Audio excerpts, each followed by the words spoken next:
I ask that you have some patience with me because I was going to let it ride until some folks wanted to invoke my name, or my position, I should say. We find ourselves, Mr. Speaker, at a crossroads wherein the chairman of the Privileges and Elections Committee thinks we're in Texas. Well, Dorothy, we're not in Kansas anymore, we're in Virginia. And this is subject to the laws of Virginia. So, Mr. Speaker, I hope you all enjoy this, but you are going to lose when it gets to a court of competent jurisdiction under the facts that he did not articulately or accurately go over a moment ago. Thank you very much. Have a great day. So I just have a few things to say. But if anybody in this chamber or anywhere else wants to question whether or not I stand for Virginia, I have traced 10 generations back to the ugliness of the mid-Atlantic slave trade of my bloodline to Virginia. Through the Reconstruction era, through the white backlash of Jim Crow, through the civil rights era on whose shoulders I stand, to today.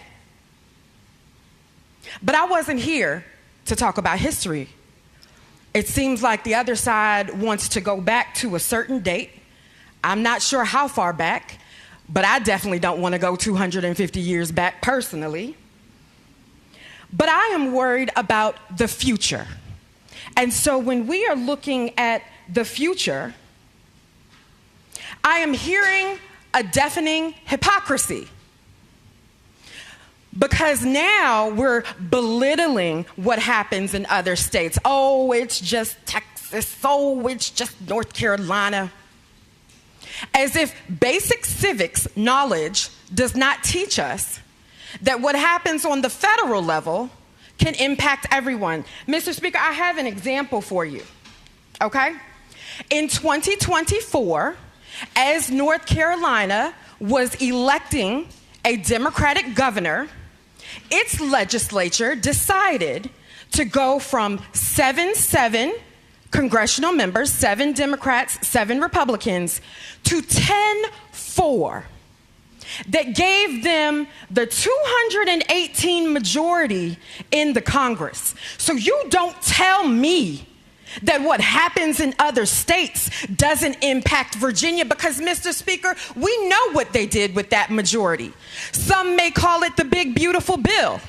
I choose not to, but with H.R. 1, cuts to SNAP, cuts to Medicaid, letting health care tax credits expire so that health care is going to double and triple in cost to the families. And if you want to talk about rural Virginia, their hospitals might close because of this bill that happened because of a majority that was stolen on the backs of black North Carolinians.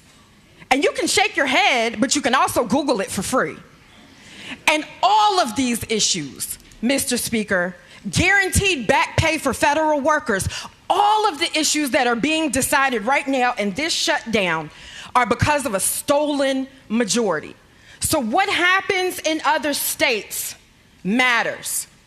And I am very clear, because I've been here for 10 years, that if they had the majority, they'd be doing the same thing we are. So this feigned shock, this moral high ground that you think you have, why don't we direct that to South Carolina's lieutenant governor, who at hearing that the Voting Rights Act might drop said, if we could get a clean sweep, I would love that.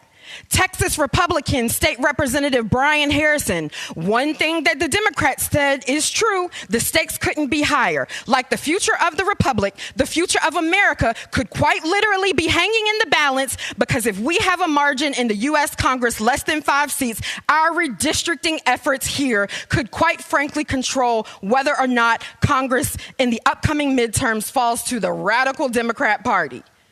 Another one said, so Texas is going to do what's necessary for Texas to stay on board. I am very clear what Republican unity looks like.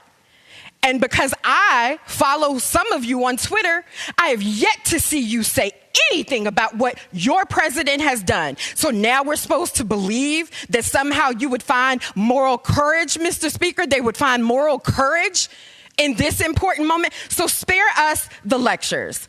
Representative Todd Hunter, I'm standing with Republican members. And what's wrong with Republicans standing up and Republicans stepping up and Republicans being honest? What you don't like, which is that the Supreme Court says we can use political and partisanship to do congressional redistricting. Shall I go on, Mr. Speaker? Because the state senator, one of my favorites of the quotes, Brendan Jones says, the motivation behind this new redistricting plan is straightforward. The new congressional map improves Republican political strength in eastern North Carolina. So while you were shaking your head when I said that, who lives in eastern North Carolina and was chopped up? Black people. Roll your eyes. Do what you got to do, but it's true. Then he goes on and says, simple and singular, draw a new map that will bring an additional Republican seat. As I close, Mr. Speaker. No, that's fine. It's fine. It's fine. The House will come to order. That's not necessary. Nobody interrupted anybody over here when y'all was making y'all speeches. Let's just stick with some decorum over here. I know y'all frustrated because y'all going to stay in the minority, but let's stick with some decorum. Thank you. I just have a few more points, Mr. Speaker, and then we can go. I just want to remind the people that when they keep living in the past and keep bringing up the vote on the Redistricting Commission before, that was before the other states acted. That was before the current Supreme Court case of the Voting Rights Act. That was before all of these quotes. And as I said during the meeting, the east wing of the White House was still standing when that vote was taken. But times have changed very quickly. And if you really care about the voters as much as you claim, then why not send them an additional opportunity to have their voice be heard? And just, Mr. Speaker, I have to say this, because only one Republican that I have seen in the nation actually cop to the fact that he didn't like or didn't agree with what might have started in Texas. But then he invoked the Virginia way. And I know, as a student of history, that the Virginia way was once used to quiet dissent in the guise of decorum. But I'm living for the future, Mr. Speaker, and that's why new times and unprecedented times call for a new Virginia way. So we do have the opportunity to show what the nation, what we're made of in Virginia, and that's to get this resolution to the voters. So I will just say, as I said before, these power grabs in other states were directly at black districts. We cannot ignore the racial component of this. And so others may want to see their legislature look like the legislatures of Jim Crow. I do not.